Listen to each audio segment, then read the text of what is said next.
Welcome back for another deep dive. Today we're tackling something pretty crucial for anyone working internationally. Oh, yeah, absolutely. Leadership and motivation. hmm How do you get the best out of people when everyone's coming from different cultural backgrounds? Well, It's a challenge, but it's also a huge opportunity. right. And to guide us, we've got Chapter 9 from International Business Strategy and Cross-Cultural Management. Great book, by the way. Yeah, it is a Yeah. really solid resource. And the author team is pretty impressive, too. You've got Ricker, who's all about strategy and cross-cultural management. And then you've got Stranskov, who brings a ton of experience in business research and education. Don't forget Hoff focusing on HR and how culture and institutions shape it all. Oh, and of course, Taras. He's the one behind the X-Culture Project. Mm. That global online collaboration platform. Yeah, brings a real-world perspective to the table for sure. Okay, so let's jump right in. I mean, the business world is only getting more global, right? Absolutely. So why is leading in this kind of environment so tricky? I mean, shouldn't good leadership be universal? You'd think so, right? But here's the thing. What works in one culture might totally backfire in another. Okay, so what's an example of that? Well, let's take power distance. Yeah. Like, in some cultures, a really directive top-down leadership style is expected. It's seen as strong and decisive. Right. But in other cultures, that same approach could come across as controlling or even disrespectful. So it's like you need to speak different leadership languages depending on where you are. Exactly. And if you're not fluent, you're going to run into problems, miscommunication, demotivation, the whole nine yards. Okay, that makes sense. Yeah. So the book talks about this big research project, Project G-Lobe. Ah, yes, Project G-Lobe, like around the globe. Right. What exactly is that all about? Well, it's one of the most comprehensive studies on cross-cultural leadership ever done. Think thousands of managers interviewed across tons of different countries. Wow, that's massive. What did they find? Well, they uncovered 6 global leadership dimensions, basically ways that leadership shows up across cultures. Things like how Yeah. charismatic a leader is, how much they emphasize teamwork, stuff like that.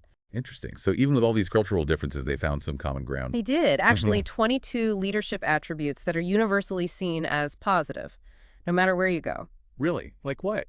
Well, think about things like being trustworthy, having foresight, being encouraging and positive, those kinds of qualities. So basically, being honest and inspiring is a recipe for success no matter where you lead. It's a pretty solid foundation. And if we boil those 22 attributes down even further, they really map onto 4 key things: performance orientation, vision, inspiration, and integrity. So to be a successful leader, you need to inspire, have a vision, encourage performance, and act with integrity. Makes sense to me. Right, it's a great starting point. But remember, even with these universal qualities, expectations can still differ. What does it mean to be visionary in a fast-paced, individualistic culture versus a more consensus-driven collective one? It's not always a straightforward translation. Yeah, that's a good point. Huh. So with all these cultural variations, how do you know what to do as a leader? It feels like a potential minefield out there. Well, that's where Globe's deeper findings come in handy. They found that leadership expectations are really shaped by specific cultural dimensions. Like, how performance-oriented is a culture? Is it comfortable with uncertainty, or does it prefer clear rules and structures? Those kinds of things. Okay, so a participative leadership style, which is super popular here in the U.S., might not go over as well in a culture that really values respecting hierarchy. Exactly. And Globe's research actually backs that up. They looked at CEO behaviors in the US and Germany, and they found that US leaders tend to be much more assertive, really focused on individual achievement. Whereas in Germany, there's a stronger emphasis on collaboration and process. So their leadership styles basically reflect the deeper cultural values of each country. Exactly. It's all connected. Okay, so let me get this straight. There are some universal leadership qualities that are always good to have, but how those qualities actually play out can change based on a country's cultural norms. You got it. And that idea is called expectation behavior fit. Basically, leaders are more effective when their style matches what their team expects. It's like hitting the right notes on a piano. The notes are the same, but the way you play them makes all the difference. Perfect analogy. So for anyone moving into a leadership role in a global environment, like our listener, being aware of these cultural nuances is crucial. Absolutely. And it's not just about knowing the differences intellectually, it's about using that knowledge to adapt your approach and really meet the needs of your team wherever they are. Couldn't agree more. Okay. So we've talked about the challenges of leading internationally in general, but let's get specific about global virtual teams.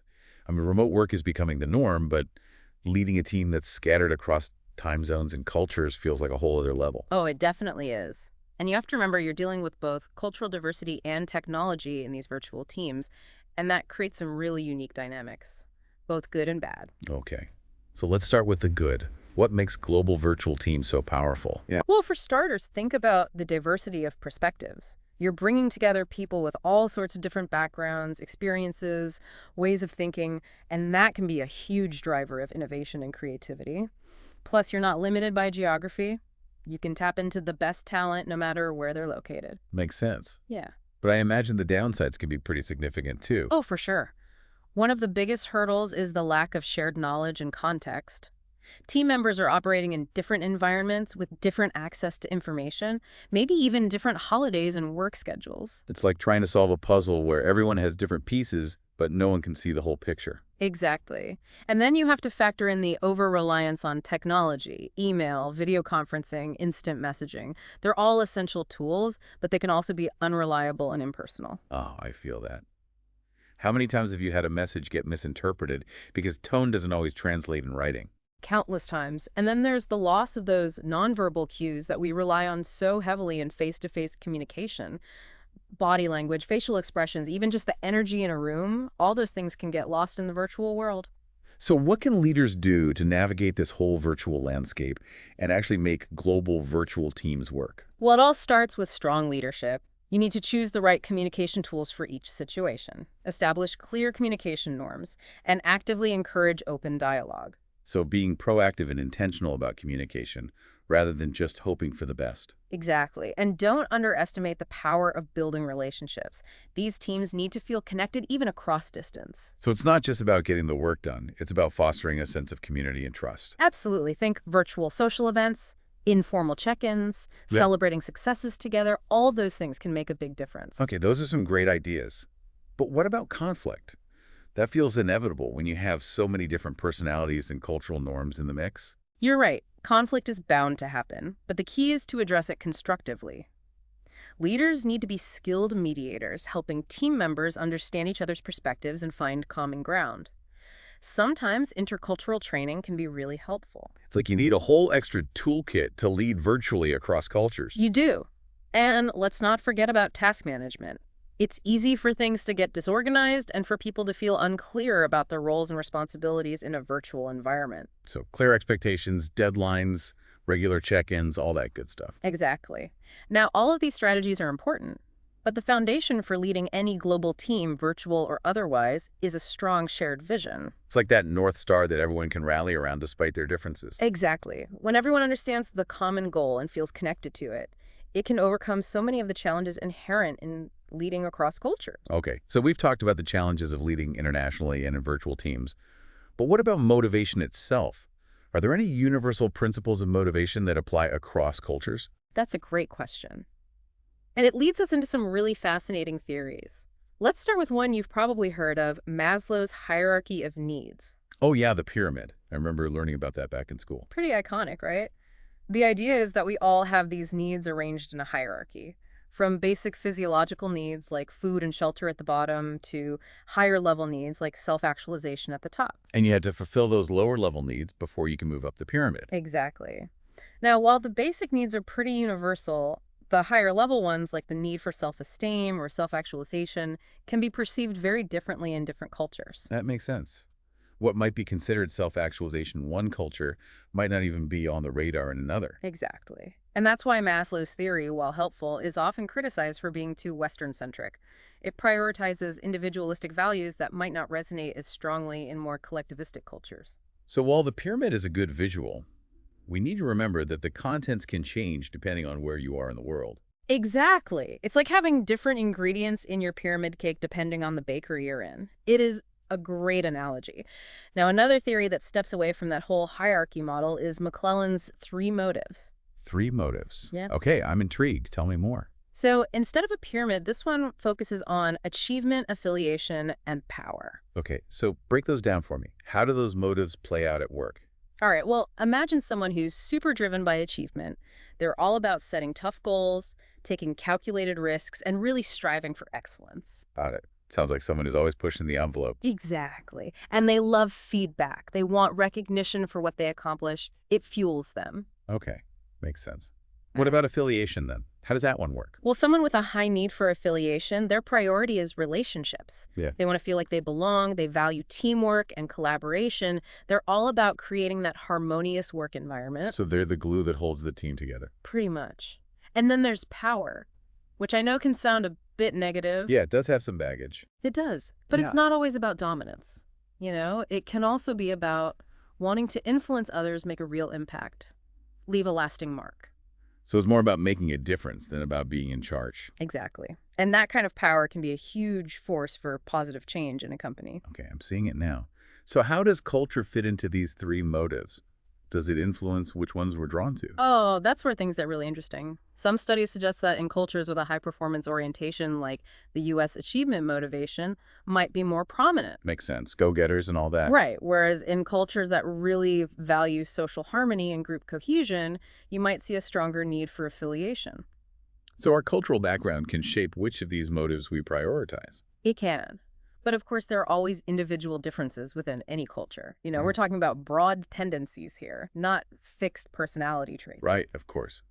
So we've got Maslow's hierarchy, McClelland's three motives. Any other theories we should know about when it comes to motivating people across cultures? Oh, there are tons. But one that's super relevant is equity theory. Equity theory. Okay, Yeah. lay it on me. This one's all about fairness, how we perceive it, and how that impacts our motivation. Okay, fairness at work. I like it. Right. So imagine you have two colleagues with similar skills and experience. One is constantly getting praised, promoted, rewarded, and the other is basically ignored. Yeah, that wouldn't feel good. Not at all. And equity theory says this kind of perceived imbalance can lead to resentment and demotivation, especially in cultures where fairness is a core value. So it's not just about what I'm getting. It's about what I'm getting compared to others and whether that feels fair. Exactly. And this is where cultural differences can really come into play. Individualistic cultures often emphasize equity, meaning you should be rewarded based on your individual contribution. So like a meritocracy. Exactly. But collectivistic cultures might prioritize equality where rewards are distributed more evenly regardless of individual performance. Interesting. So the same situation could be seen as fair in one culture and totally unfair in another. Exactly. That's why leaders need to be so culturally aware. They have to create systems that are seen as fair by everyone regardless of their background. This is feeling like a crash course in cultural sensitivity. It kind of is. And there's another layer we should talk about: work centrality and work values. These give us even more insight into how different cultures view work itself. Okay, let's define our terms. What exactly is work centrality? Work centrality is all about how important work is in a person's life. For some people, work is everything. It's their main source of identity and purpose. Their whole world revolves around it. Pretty much. But in other cultures, work might be seen more as a means to an end, a way to provide for their family and enjoy their free time. So in some cultures, work is the main event, and in others, it's just one part of a bigger picture. Exactly. And work values are a big part of this. Remember those three types we discussed earlier? Extrinsic, intrinsic, and social touristic. Right. The external rewards the nature of the work itself and how it impacts others. Exactly. And the importance of these values can vary a lot across cultures. Give me some examples. I'm starting to see how this all connects, but concrete examples always help. Sure. So think about extrinsic values, like high income and job security. Those tend to be super important in cultures with less economic stability or weak social safety nets. Yeah. If you're worried about putting food on the table, job security is going to be a top priority. Exactly. But in cultures where those basic needs are already met, intrinsic values might be more important. People might want work that's fulfilling or that aligns with their interests and skills. Let's take that hierarchy of needs again, but applied to the workplace. You got it. And then you have social truistic values wanting to make a difference in the world. These are often emphasized in cultures with strong collectivistic values, where the good of the group is really important. So understanding these differences is key for leaders who want to create a motivating work environment for a diverse team. Absolutely. You need to know what matters to your employees. What are their core values? And how do those values connect with their cultural background? It's a lot to consider, but it's worth it. It's like peeling back the layers of an onion. You think you understand motivation, and then you realize there's this whole other level of complexity when you factor in culture. Exactly. And that brings us to another important element: job satisfaction. At the end of the day, everyone wants to be happy at work, but what that happiness looks like can vary a lot across cultures. So what makes people satisfied with their jobs in different parts of the world? Well, there are some universal factors like having an interesting job, feeling in control, and having good relationships with your colleagues. Those sound pretty essential no matter where you are. They are, but even within those universal factors, there can be cultural nuances. For example, what makes a job interesting might vary widely. In some cultures, having a lot of autonomy and decision-making power might be key, while in others, a clear structure, a well-defined role might be more satisfying. And what about work values? How do those play in job satisfaction? They're a huge part of it. Remember how we talked about extrinsic values being really important in cultures with less economic stability? Well, that can directly impact job satisfaction. In those cultures, a high salary and good benefits might be the main drivers of feeling happy at work. It's about peace of mind, knowing you can provide for your family. Exactly. But in cultures where those needs are already being met, intrinsic factors might become more important. People might prioritize having a job that's challenging or meaningful, or that allows them to make a positive impact. So it all comes back to understanding the cultural context and adapting your approach. Precisely. And one company that's doing a great job of this is Firm, that fictional European marketing consultancy we mentioned earlier. They've got a really data-driven approach to understanding employee engagement and satisfaction across their global offices. Okay, remind me how they do that. We touched on it earlier, but I'd love to hear more. They conduct this annual global survey, and it goes beyond just asking, "Are you happy?" They really want to understand the why behind the answer. So what kind of questions are they asking? They really dig into the specific factors that contribute to those feelings of engagement and satisfaction. Hmm. Focusing on 5 key categories: job characteristics, leadership, top management team dynamics, and career development. Wow, they're not messing around. Nope, they're covering all the bases. Okay. And here's the best part. They include a worldwide benchmark in their reporting. So each local office can see how they stack up against the rest of the company. Ah, I see. A little healthy competition never hurt. Exactly. It motivates people to strive for excellence, and it allows Firm to identify both strengths and weaknesses across their global operations. So they're using the data to drive positive change. Exactly. And they visualize all this data in a really user-friendly dashboard. It helps them pinpoint areas for improvement. For example, one office might have high job satisfaction scores, but low engagement. Right. How does that happen? Well, when they dig into the data, they might find that while employees generally like their jobs, they feel disconnected from the company's overall mission. Or maybe communication from top management is lacking, and that's creating a sense of isolation. So the dashboard helps them connect the dots and figure out where the gaps are. Exactly. And they're big on taking action based on these findings. Mm-hmm. What's the point of collecting all this data if you're not going to do anything with it? It's about closing the feedback loop, showing employees that their voices are being heard. Exactly. It builds trust and reinforces the idea that the company genuinely cares about their well-being. It's a good model for any company, really, especially those operating internationally. Absolutely. It's about being culturally strategic, weaving that awareness into every aspect of your company culture. Culturally strategic. I like that. It's not just about being sensitive. It's about using cultural intelligence to create a more engaged, motivated, and ultimately successful workforce. Couldn't have said it better myself. Now, speaking of understanding different cultures, let's talk about how different cultures define what a good job actually is. It's a key piece of this whole puzzle. Yeah, it seems so simple, but I bet it's way more complicated than we think. It is. There's so much variation. You might think everyone wants the same things: good salary, interesting work opportunities for advancement, but it's so much more nuanced than that. So those work values we talk about, extrinsic, intrinsic, and social heuristic, they come into play here big time. Absolutely. They're at the heart of it. For example, in a culture that's really focused on extrinsic rewards, a good job might be all about status symbols. Oh, I see. So a fancy title, a corner office, a big fat Yeah. paycheck, that kind of thing. Exactly. It's about that external validation showing the world that you've made it. But in a culture that prioritizes intrinsic values, a good job might look totally different. Okay, so what would that be like? It could be about having creative freedom, taking on challenging projects, feeling a sense of mastery over your work. Yeah. It's less about outward appearances and more about that internal sense of satisfaction. So it's about the work itself be rewarding, not just the perks that come with it. Exactly. And then you have social touristic values. In cultures where those are strong, a good job might be defined by its impact on the community or how it contributes to a larger cause. So for those individuals, it's not just a job, it's a calling. That's a great way to put it. And we're seeing this desire for purpose-driven work more and more across cultures, especially with younger generations. They want their work to mean something. Yeah, It's not just about earning a paycheck. It's about making a difference. exactly. And that's really pushing companies to be more socially responsible, more transparent, Mhm. more aligned with the values of their employees. A whole new landscape for the modern workplace. Hmm.